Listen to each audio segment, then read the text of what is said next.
Welcome you to Demos. My name is Nancy Cawthon, and I'm the director of the Economic Opportunity Program here. For those of you who aren't familiar with our organization, we're a nonprofit, nonpartisan public policy research center, and we focus on 4 overarching goals, and that is a more equitable economy with shared prosperity, a vibrant and inclusive democracy with high levels of voting, an empowered public sector that works for the common good, and responsible U.S. engagement in an interdependent world. Tonight's event focuses on a fabulous book by economist Nancy Folbre called Saving State U: Why We Must Fix Public Higher Education. And I want to introduce you to our co-sponsors of the event in just a second. But first, I want to say a little bit about why this book and this particular issue is so important to us here at Demos. Saving State U really deals with the crisis that we're having in our public education system. 30 years ago in this country, we had a public higher education system that was the envy of the world. And states generously funded their universities, and federal policies, the GI Bill, the Higher Education Act of 1965, all of these things opened up higher education to folks who had previously been excluded. And this rapid growth of a college-educated population helped fuel the economy, helped fuel the growth of a strong middle class. And then the tide turned, and here we are 30 years later. We're in a situation where a college degree is almost essential to getting a decent job, getting ahead in the labor market, entering and staying in the middle class. Yet, at this very crucial moment, the cost of a higher education has become unaffordable for many low-income students, but also middle-income students. And so we'll hear a lot more about why this is the case.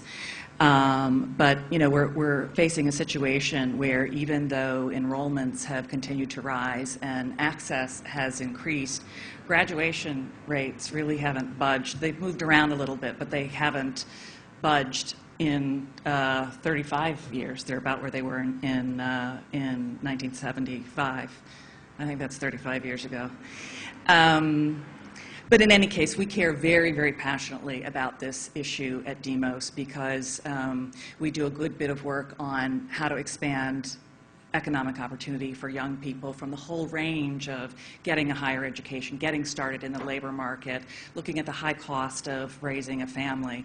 And so this higher education piece is really crucial to that story.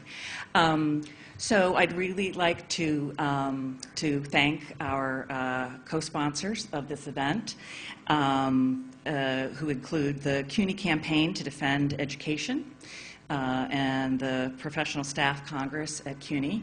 And we have Steve London here from that organization and more, and we'll introduce him in a minute.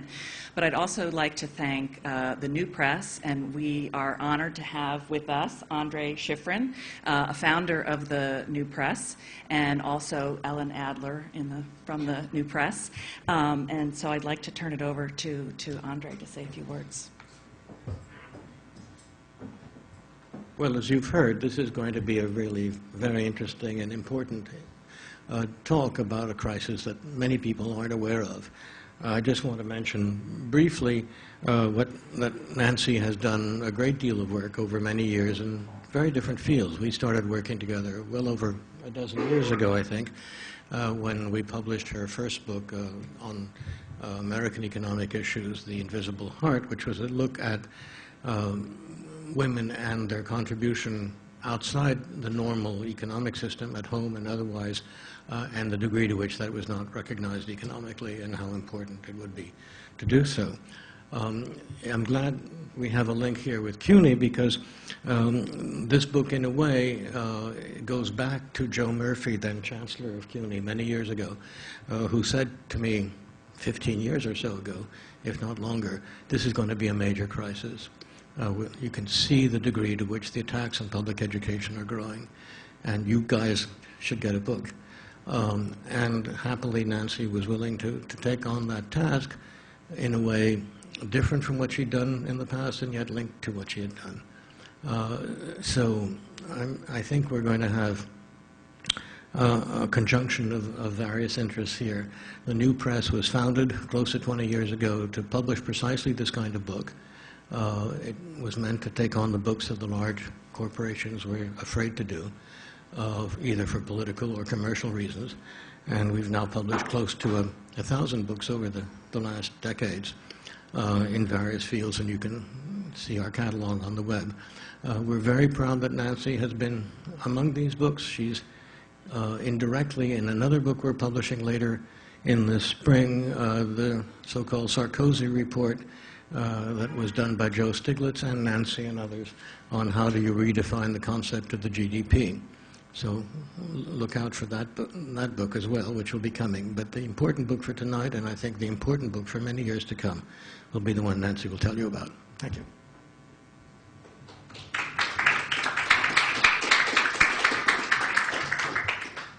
Well, thank you all very much for coming, and thank you to Demos for hosting this event. Andre, I have to say, is my hero and also my muse, and has often been my salvation. And he's been that to many writers, and I think that's one of the reasons the New Press has made such a really great contribution to our political and intellectual life, and I hope it will continue to do so. I've been teaching economics for about 28 years at the University of Massachusetts at Amherst, and that's kind of where my story begins, with some graffiti in Thompson Hall. I mass, you mass, we all mass at UMass. For the last 10 years, facing pretty much continual budget cuts and budget stringency, our slogan has been save UMass, which if you say it really fast, sort of sounds like save your ass, which is a pretty short step to save our ass.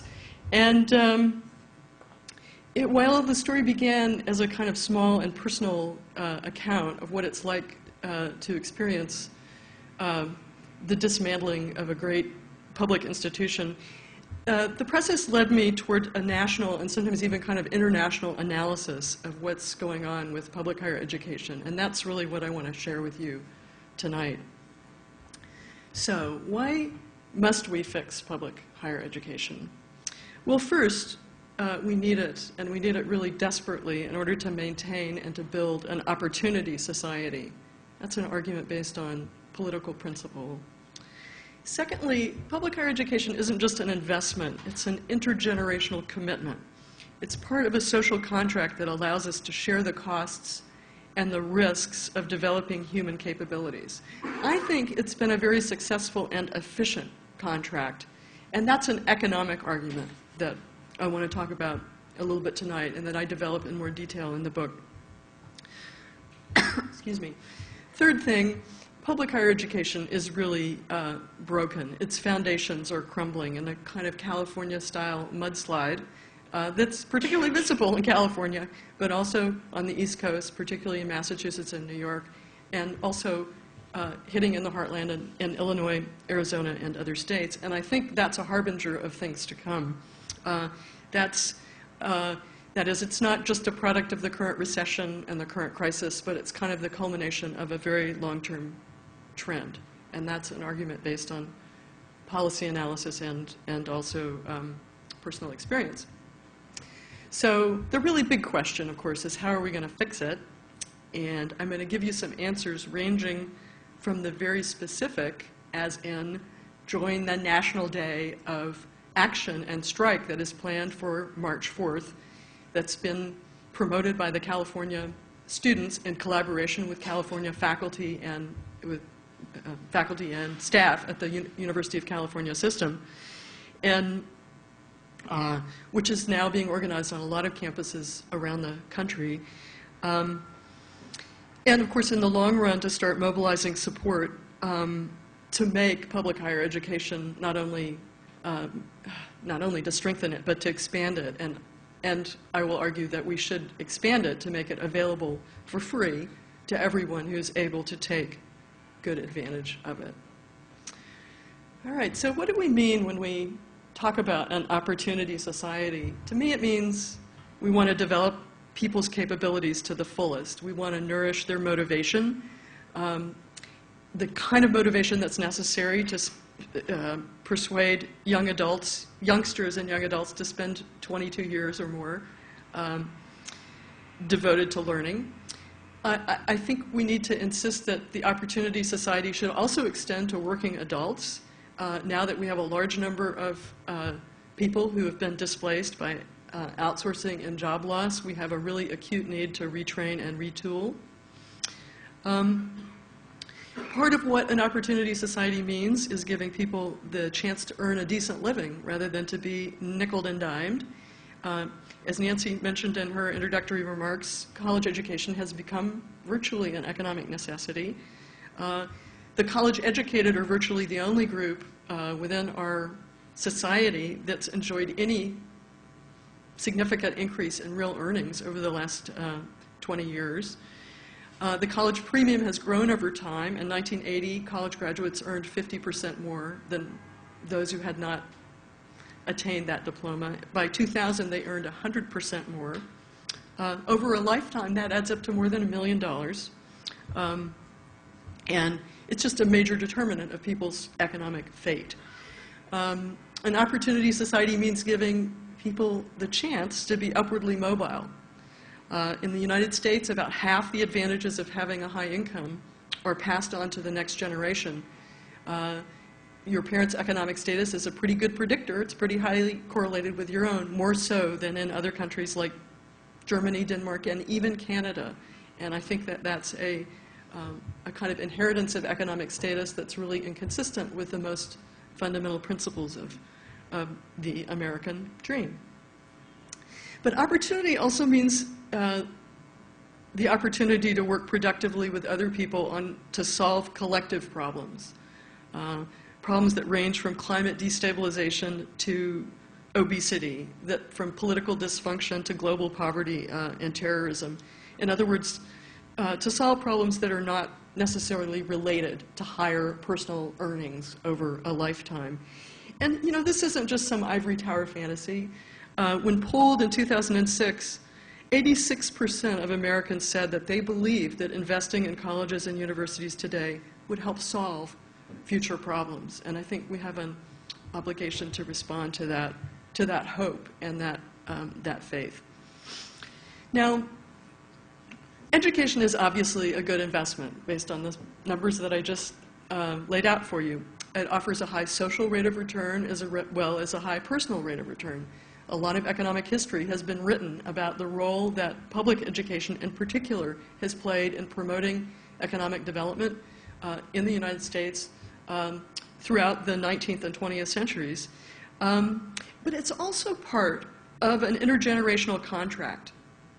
In this country, the working age population pays taxes to educate the younger generation. And when that younger generation grows up and enters the labor force and starts paying taxes, they're the ones who pay for our retirement and our health care in old age. And I think this intergenerational contract needs more attention and more analysis. I think it's an efficient system for the same reason that I think that excuse me, universal single-payer health insurance is a good system.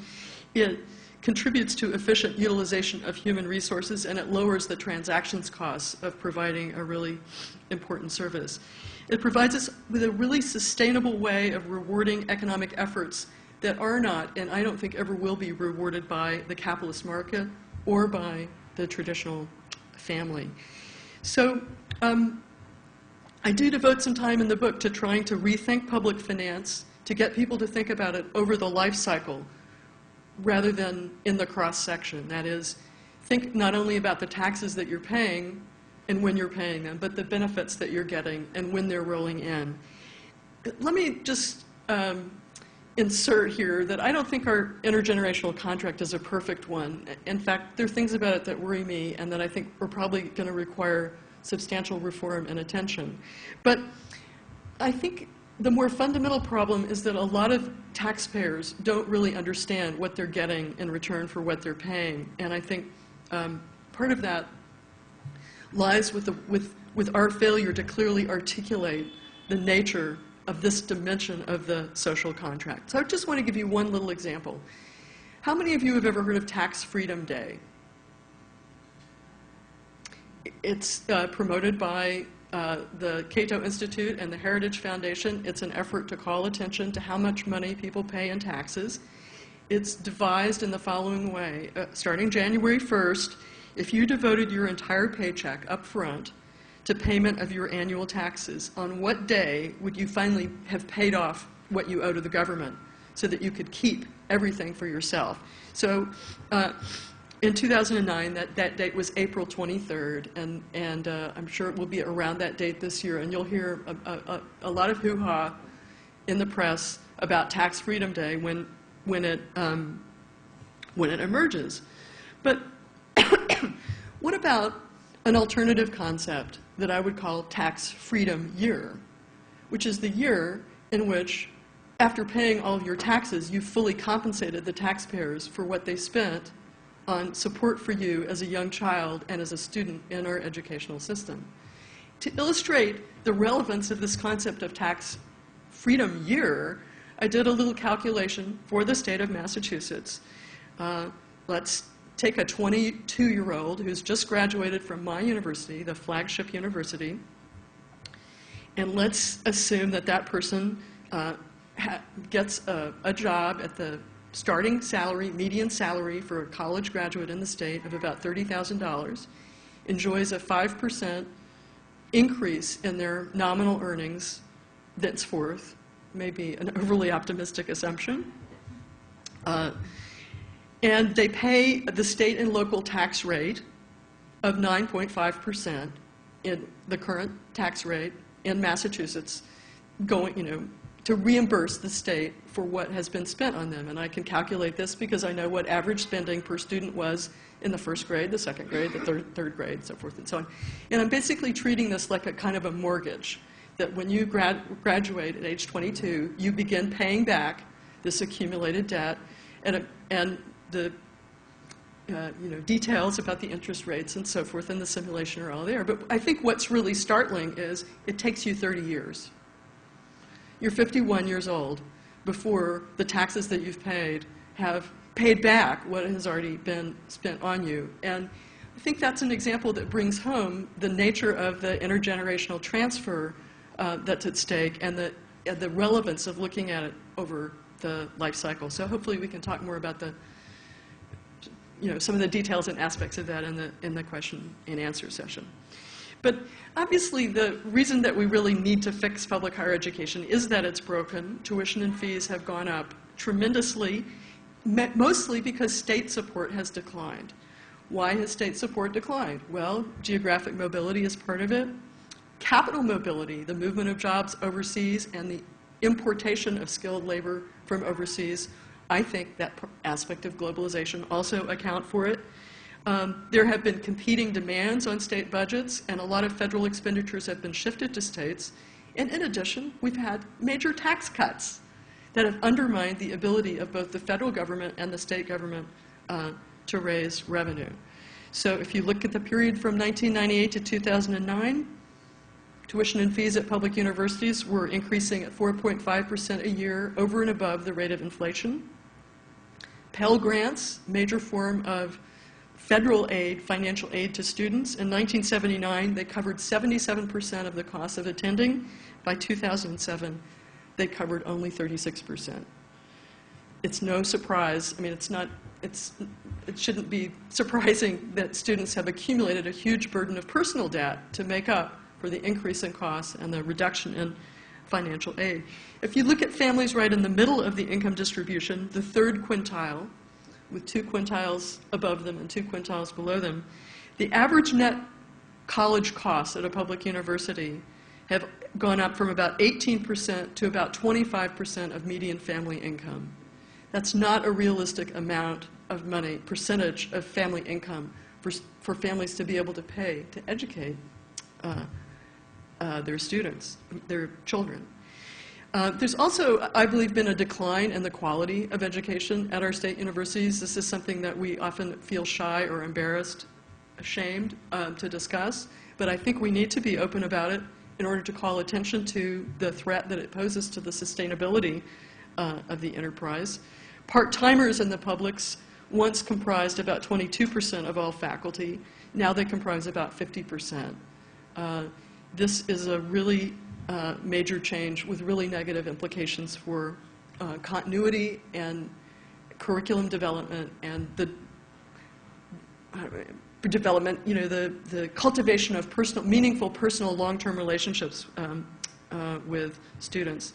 And of course, it's these long-run trends that have contributed to the vulnerability to recession and the really dramatic budget cuts, tuition and wage increases that we're seeing in a lot of states. So how are we going to fix it? Well, first and foremost, I think we need to build the consensus that it needs to be fixed and that we can fix it. And I think there are a lot of positive examples out there that we can point to. There are some states that have developed really innovative policy. The state of Georgia, with its HOPE scholarships, any student in the state with a B average gets a free ride at the state university. By all accounts, a very successful and very cost-effective program. The state of Texas, with its policy of admitting the top 10% of every high school class to the flagship university, should they desire to go there, has created a whole new form of affirmative action that has some fascinating and I think overall pretty positive implications. We've seen in the last couple of years a major extension of the GI Bill. Senator James Webb played a leadership role in returning the GI Bill to something of its former glory. It doesn't quite match up with the earlier program, but it's certainly far better and far more supportive than it exists beforehand. The Obama administration has increased Pell Grants. I think that's a really great step forward. The amount in the total amount covered has gone up by 17%. The Obama administration has reduced the burden of student loans, capping them at 15% of income, giving students protections against being forced to pay if their income drops below 150% of the poverty line. And there are also major initiatives underway, including one that Demos is contributing to expand community college education and to improve the integration of community colleges into our larger state university system. Those are all really great initiatives, and I think we really need to talk them up. It's also true that the fiscal stimulus has been a big boon to us at state universities. It's prevented a lot of institutions from feeling the brunt of budget cuts this year, although it's also a reason why next year is going to be really hairy and difficult year. But we need to do a lot more, and I think we can. Free public higher education was once basically provided by both California and New York. It got pretty good reviews. Some things went wrong. We know what they were. I think we could probably fix them. France, Germany, and Denmark are among the countries that have very successful free public higher education systems. Not totally clear what it would cost, but probably about an additional $80 billion a year to do it. Depends kind of partly on how much you think lowering the costs would increase the enrollments, and that also depends on how you would set your admissions standards. Personally, I think admission standards need to be capped we need a pretty high bar for admission standards, but that we would still see a significant increase in enrollments if we eliminated tuition and fees. Dennis Kucinich ran on this campaign in the primaries and argued, I think, quite persuasively that it could be financed simply by rescinding the Bush tax cuts. To put $85 billion in perspective, it's about a tenth of what was spent on the financial bailout up through mid-2009. So clearly, resources are there to do it. Another perspective on financial feasibility in 2006, The average Massachusetts taxpayer spent more on state police and corrections than on public higher education. And they spent twice as much in tax money on the cost of the Iraq War as they did on public higher education. So California, the state that's suffering the most draconian budget cuts, has also mobilized the strongest political resistance. As I mentioned before, a coalition there is sponsoring a March 4th Day of Action and Strike. You can find out more about it by going to the following website, www.defendeducation.org. I think that's a pretty good domain name. I think we need to work on our slogans. My current favorite is bonuses for brains, not for banks. I hope you'll be willing to get behind that slogan. And I'm looking forward to a chance to have more discussion and back and forth with you. Thanks a lot.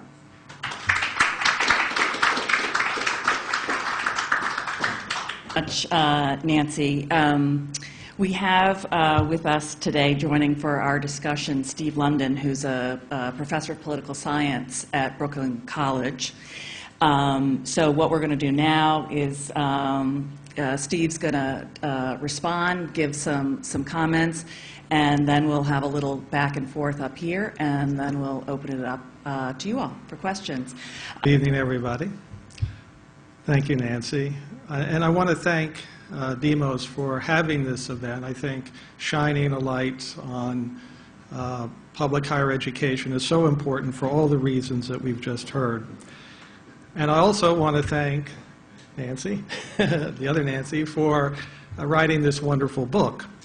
I have to say, it's now Nancy is an economist, and I have a certain bias about the way economists generally write, but let me tell you, it's an easy read. She deals with very complicated concepts very straightforwardly, and I really do highly recommend it. I also should give you, make full disclosure, aside from being in political science at Brooklyn College, I'm the first vice president of the Professional Staff Congress, and really that's my full-time job these days. And in that job, I spend most of my time as the political director of the union advocating for public higher education in New York State. So I come to you with clear biases, and very happy to admit that and to talk to you about this issue. I thought what I might do is to talk some about how the themes that Nancy presents in her books apply here in New York to CUNY, and to use CUNY as a good example. Unfortunately, I speak from the belly of the beast in terms of the defunding, the problems that we have seen and that Nancy describes in her book over the last 35, 40 years. CUNY is an all too good example of the plight and the problems in public higher education. I think one of the really good points, important points that Nancy makes at the outset of her book is she talks about the big deal, or the social compact that she described, the intergenerational transfers. I like to sort of frame that just a little differently, and she goes through the history in her book. You know, in the heyday of public higher education in the post-war era, we saw a social compact that was framed by New Deal policies, and in political science we call them policy regimes. And clearly, with the GI Bill and much of the legislation in the 1960s, we saw infusion of funds and both operating and capital funds in public higher education across the country. And we're still living on the benefits of that investment that was made during that period. But starting really in the 1970s, we saw that policy regime start to erode and break down and come to a crashing halt with the election of Ronald Reagan. And through the 1970s, especially here in New York City, you could see the rise of a different policy regime, which we have now come to call neoliberalism. And what I will propose is that we're now at the, I would hope anyway, we're seeing the end of that policy regime with nothing clearly on the horizon. And that leads to a lot of the problems that we're confronting today and a lot of the political gridlock. And there's no clear way forward out of this policy regime. But if you look at the history of CUNY, you can see how this policy was, and neoliberalism was enacted. CUNY was free from 1847 through 1978, and it was the fiscal crisis of New York City, where austerity was imposed, that saw CUNY, that free tuition policy, ended.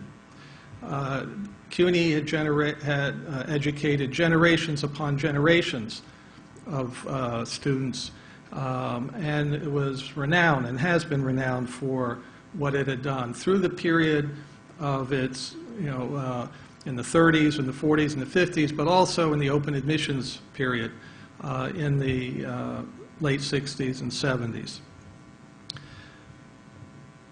When that ended, when the free tuition ended, CUNY became very much then dependent upon state funding for operating funds. And we saw a precipitous decline in state funds. And just to give you one measure, and there are many measures, but one measure that's pretty stark and illustrative is in 1975, CUNY had 11,500 full-time faculty, had a student population of about 250,000. Today, we have a student population of around 260,000, and we are now, having rebuilt the faculty by 1,500, we are at 7,000 full-time faculty. From 11,005, we went down to almost 5,500 in the late 90s and have just very slowly added at the margins new faculty. More than half the courses are taught by adjuncts, especially that's true in the community colleges. So we have a system now that has been tremendously degraded. The results of this disinvestment and this withdrawal of funds has led to, I'll just summarize, three different structures that we see imposed in CUNY and are also exemplified throughout the country. First is the two-tier labor system. This is the adjunctification of the faculty, the use of contingent labor. If you go outside of academia, it's also called just-in-time production. It's the same idea where you have a flexible workforce that is brought in to meet whatever the demands. This is a terrible system, undermines the basic notion of academic freedom, because without a full-time tenured workforce, it's extremely difficult clearly for there to be independence and for academic freedom to survive. Also, another important trend is privatization. And here Nancy also describes this in her book. And the dependence, in particular, on tuition for funding. Across the country, some universities are no longer really public universities. They may be called public-assisted universities. At CUNY, clearly, we were close to 100% publicly funded, and now we're about 40 to 45% tuition funded. And other universities in the state system that suffered also again, there's a lot of emphasis on outside funding, when possible, through philanthropy. And then the other and final tendency or structure that I want to talk about is corporatization of the university. Nancy calls this managerialism. Corporatization is a response to this defunding in many respects. As the university, as funds have become less and less, and there's a greater call for flexibility, and there is a two-tier workforce, there's also a concomitant effort on the part of management to create more hierarchy within the university, to undermine the peer review systems that have existed. And peer review is very important in the university setting. Centralized decision-making, that's been very concrete in CUNY's case, where we used to have these colleges that were very independent, and now everything is being organized within one central system. Decisions are made centrally for an allocation of resources, and that impacts greatly on how the university operates. This is all done within the context of growing social inequality, huge social inequality in New York City. We're one of the richest cities, and we're one of the poorest cities in the country. And so these inequalities, of course, manifest themselves in terms of who has access to education. And in this framework, where you see the defunding taking place and the importance, the absolute importance of CUNY for the future of this city, and there's nobody, who would disagree with CUNY being very important for the economic health of New York City. At the same time, you say, well, why is it so underfunded? What is it that's going on here that creates this incredibly rich resource, but is so poorly taken care of? I think that we have to look to, again, the neoliberal agenda. Everything that I've described here in terms of what's happened as part of CUNY is part of the neoliberal agenda and the policy regime: privatization, more reliance on tuition rather than public funding. New York State tax structure. In 1975, the top marginal rate was 15%. That's been cut by half.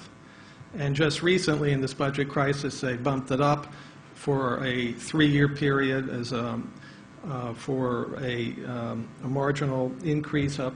I think it goes up to just about 9%, but that will end next year. So you have a reduction, of the tax structure, reduction in funds. So the budget crisis is really a revenue crisis. If we had the same tax structure as we had in the 1990s, just go back to the 1990s, the same tax structure, we would have $15 billion more in revenue in New York State. So what happens? What happens in this context? Well, it's pretty clear that it's difficult for public higher education to thrive. That doesn't mean that we don't serve a lot of people. It doesn't mean that enrollments don't keep growing. But the quality of the education, frankly, declines. The ability of the institution to renew, to be part of the production of knowledge in society that goes beyond being essentially a teaching university. The ability of faculty to do research is restricted. And so the institution does not really thrive. And that's an important distinction to make between seeing an institution that is serving a lot of people and thriving.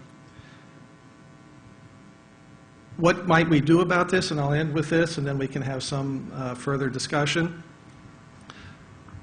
I think that the ideas in the program that Nancy laid out are very good and important ones.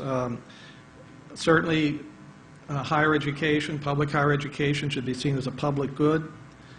We should try to bracket public higher education with an education agenda, pre-K to post-grad. It's all part of the same seamless and important process for individual development.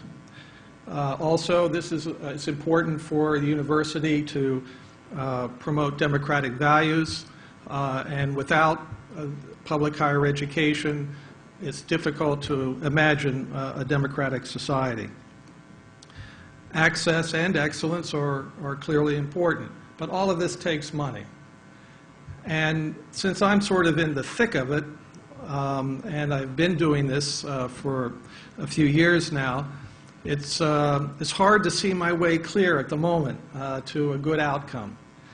I think that, as I was saying before, we're in a moment where we're seeing the decay of the neoliberal agenda, the inequalities that are becoming more and more apparent within society are spawning, a populist backlash. But that populist backlash has so far largely been organized by the right. And it's small at this point on the right. But nonetheless, I think that's evidence of the fact that people are no longer able to see that the neoliberal agenda and these policies are working. So I do take some heart in the fact that there is this kind of populist backlash. But we haven't seen any leadership really come forward so far, certainly not within the Democratic Party, that puts forward a clear and different agenda. I give Kucinich a shout out. I don't want to include him in that. But I'm talking about some mainstream or certainly some large, an agenda that has a large popular base. So I think we should remember that there is another reality, another university is possible. We can look back to the depths of the Great Depression, and that's when Brooklyn College was built, Queens College was built, Lehman College was started. Certainly that was during a period when the economic circumstances were terrible. But also that was a period when there were social movements, when there was a mass base that would support alternative policies. And I think that's really the challenge before us, is to work together to see how we can build the social base and social framework for the next big deal. Thank you. I'd like to start by drilling down into the problems a bit more. And because you both described in very concrete terms this simultaneous, we've got states withdrawing their investment in higher education, we've got tuition skyrocketing. I think, and Nancy, you can correct me if I'm wrong on this, but I think the median student debt that students take on getting a bachelor's degree at public universities is $18,000. Yeah. And which isn't that much less than the median debt that students at, it's a lot closer to students at private universities than you'd think. And then you both mentioned, this two-tier, this relying on adjuncts to do so much of. I'd like to start by drilling down into the problems a bit more, and because you both described in very concrete terms this simultaneous, we've got states withdrawing their investment in higher education, we've got tuition skyrocketing. I think, and Nancy, you can correct me if I'm wrong on this, but I think the median student debt that students take on getting a bachelor's degree at public universities is $18,000. Yeah. And which isn't that much less than the median debt that students at, it's a lot closer to students at private universities than you'd think. And then you both mentioned, this two-tier, this relying on adjuncts to do so much of the teaching. I'm wondering if you could talk about what else is going on in terms of how universities are run, where the funding is actually going. Okay, so this higher tuition, lower quality, are the funds still being spent the same way in terms of the proportion that goes to educate students? If both of you could comment on that, that'd be great. Well, I think Steve was right in pointing to the kind of a neoliberal strategy that helps explain what's going on. What's happened with the states have felt the pinch of tax cuts.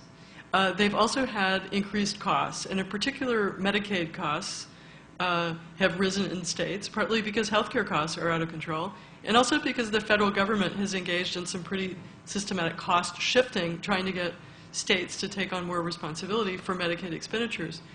No Child Left Behind is another legacy of the Republican Party that was an unfunded mandate. So it imposed a lot of requirements on schools in terms of testing and management and policy without providing the money that was needed to actually implement it. So those are all policies that have, that's sort of the proximate level of what where the budget pinch is coming from. So the pie that is the state budget is both shrinking overall, and the wedge, size of the wedge going to public higher education is also declining. But that's just the proximate cause. The real reason is, well, why, what is it what are the political forces behind that? Well, what neoliberalism really means, I think, in the context of state development policy, is that businesses have withdrawn their support for public higher education. And maybe we all got a little lazy. We all kind of got used to the idea that employers had a big stake in an educated workforce, and so they were willing to fork over for it. They saw their ability to capture some of those gains. That was particularly true when industries were located in one state and were drawing their skilled labor from that state. So they saw paying taxes as, essentially an input into their future labor force. Well, the neoliberal economy has really changed that. Companies are no longer really, in an enduring relationship with the state in which they emerged. They're very, very footloose. And what that means is that they're not so sure that they're going to be able to capture the benefits of that investment. And furthermore, they're in a very good bargaining position. They can say, lower my tax rates or I'm out of here. That's happened. There are many, many vivid examples in Massachusetts. I mean, Raytheon basically said, give us tax cuts, hand over the money, or you're not going to get any jobs. And then the state handed over the money, and then Raytheon moved those jobs out of state anyway, because it's very difficult to enforce a contractual arrangement of that type. So, of course, movement overseas is then, outsourcing overseas is just a kind of elaboration of that trend. And I think that is a fundamental kind of political realignment that has made this kind of big pinch possible. If you add to that. Yeah, I think one of the problems that we see at CUNY is, as the state money has gone, the question is, where are you going to get revenues from? And so they've turned to students, and they increase both the tuition rates as well as the enrollments. And that's a way that they're able to generate more funds. And it's also one problem that we have when we go to the state legislature, because the legislature knows that the SUNY chancellor and the CUNY chancellor are saying, let us increase our tuition. because historically we have low tuition relative to other state universities, certainly in the neighborhood. So there is the argument that there's money to be gotten there. When you're operating on a shoestring, of course, if you are going to increase revenue and you get whatever marginal investment you get by increasing enrollment, there are also the associated costs with serving more and more students. And since 85% of all of our expenditures are on personnel, it really is, there's very little margin there.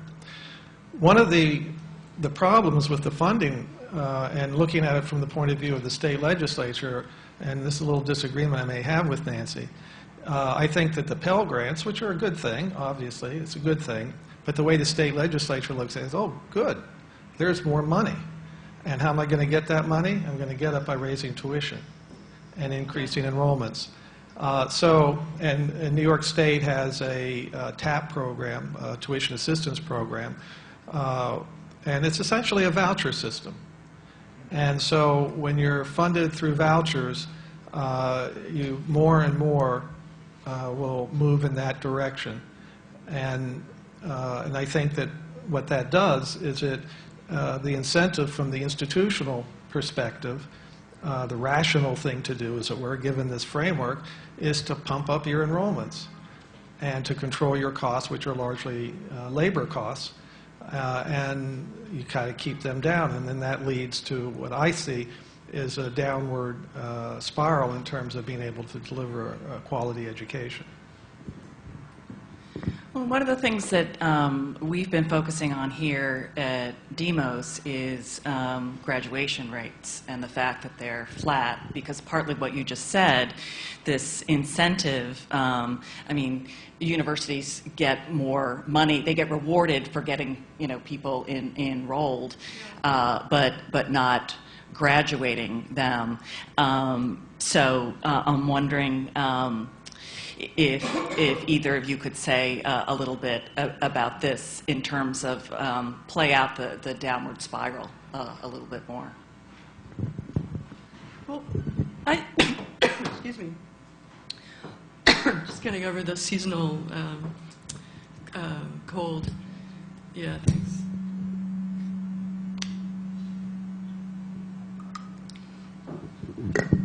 Thinking about I've been really tortured by low completion rates at my university.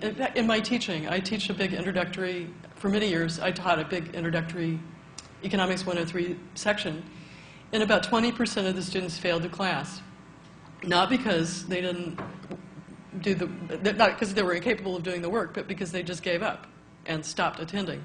And in fact, there's a really high attrition rate at large universities that I think has to do with the fact that it's a pretty impersonal, standardized service.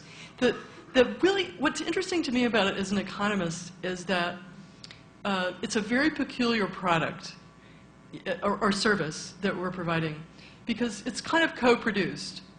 We don't really sell the product to the student. We sell the opportunity to create the product to the student. And the student actually has to work really hard and be very motivated to take advantage of the product. Otherwise, this product isn't worth very much. And there's a lot of heterogeneity among students. In fact, even from year to year, students, the success of their college environment changes because it's co-produced. So some students can still get a terrific education at my university. But some students absolutely cannot, because they don't get the motivation or the context or the attention, or something's just missing in this complex production process. And I think it's got to be really frustrating for parents too, because when they look for a place to send their kids, they're really looking for a place that's going to create the motivation to completion, and they're willing to pay a really high premium because they're terrified that their kids are not going to click with the institution and get, find that kind of intangible stuff they need in order to complete. Well, what expensive liberal arts colleges do to deal with that problem is they invest tremendously in advising, personal attention, and advising and tutoring and fallback stuff, completely missing from the state university environment. And I honestly don't think it would be that hard to change policies away from recruitment and towards retention. And I think there's some movement in that direction, but not nearly enough. Precisely because the budget crunch has forced every administration to concentrate on getting the money they need just to stay open rather than improving those outcomes. You know, it's actually a funny subject because, you know, it's a political football, essentially. And, you know, it's something that politicians use and they throw it around. Graduation rates and the idea of a 4-year, 5-year, 6-year graduation rate, if you're going to a traditional liberal arts college, you have support from your parents or you have support from the college, you have adequate advising, graduation rates are pretty high. But guess what? If you are poor, you have to work 40 hours a week, you have family responsibilities. The college, in the case of CUNY, doesn't have counseling that is needed or mentoring. Then, guess what? Graduation rates aren't so high. But even beyond that, colleges today, especially commuter colleges and community colleges, are not places where students necessarily go to get a degree and they spend their life there for a period of time. They stop in, they stop out, they're in and out. They get a lot of value. And they may take 4 years, 6 years, 8 years, 10 years to graduate.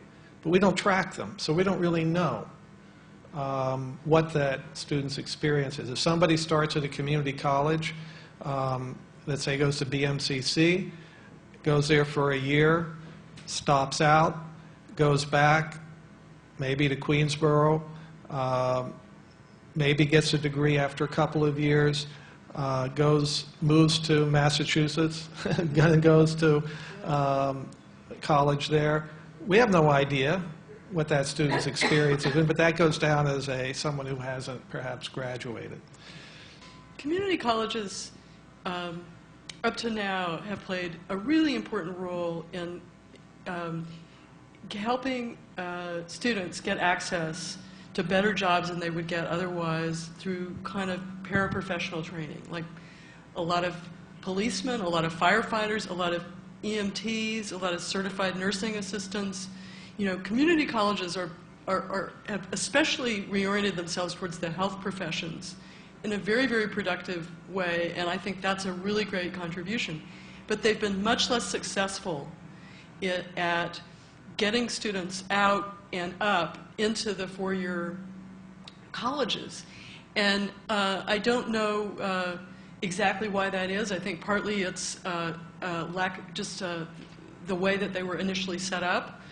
I think that there's some institutional inertia there that we could address. Community colleges, up to now, have played a really important role in helping students get access to better jobs than they would get otherwise through kind of paraprofessional training, like a lot of policemen, a lot of firefighters, a lot of EMTs, a lot of certified nursing assistants. You know, community colleges have especially reoriented themselves towards the health professions in a very, very productive way, and I think that's a really great contribution. But they've been much less successful at getting students out and up into the 4-year colleges. And I don't know exactly why that is. I think partly it's the way that they were initially set up. I think that there's some institutional inertia there that we could address. I do think it's potentially a divisive issue because expanding community college is kind of expanding public higher education on the cheap. in my view. But I really believe that we could make them complementary and that we could put it all together into a larger vision of possible change. And it's really incumbent on us to do that.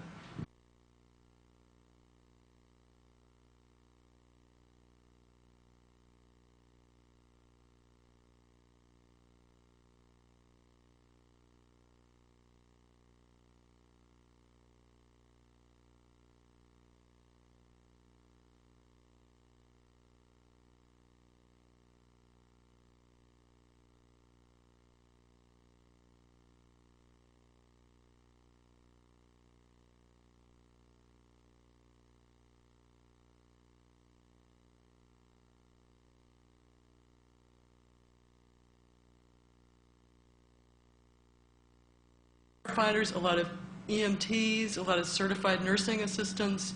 You know, community colleges have especially reoriented themselves towards the health professions in a very, very productive way, and I think that's a really great contribution.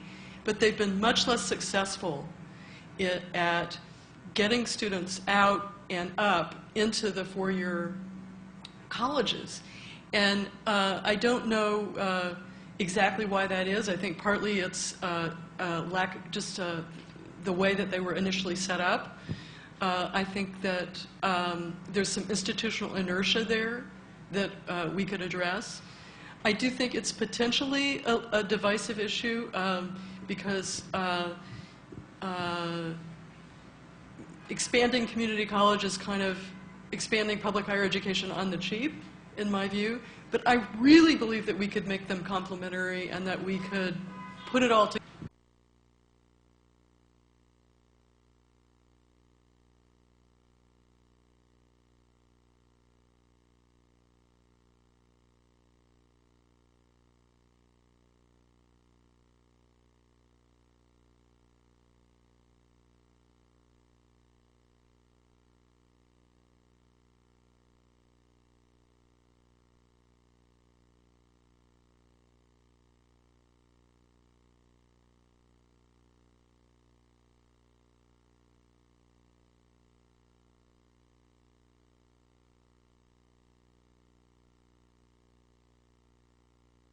Firefighters, a lot of EMTs, a lot of certified nursing assistants. You know, community colleges have especially reoriented themselves towards the health professions in a very, very productive way, and I think that's a really great contribution. But they've been much less successful at getting students out and up into the four-year